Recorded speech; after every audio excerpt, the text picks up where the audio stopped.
తిరుమల వైకుంఠ ద్వార దర్శనం. కొన్ని లక్షల మంది భక్తులు ఆశగా ఎదురు చూస్తుంటే ఆ ఏడు కొండల వాడి చూపు నీ మీద పడింది అంటే ఆలోచించు సోదరా.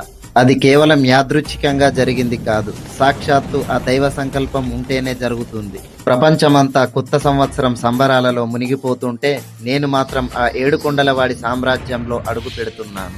మిగతా రోజుల్లో నువ్వు క్యూ లైన్లో నిలబడ్డ భక్తుడివి మాత్రమే, కానీ ఈ ఒక్కరోజు ఆ ముక్కోటి దేవతల పక్కన నడిచే అతిథివి కూడా.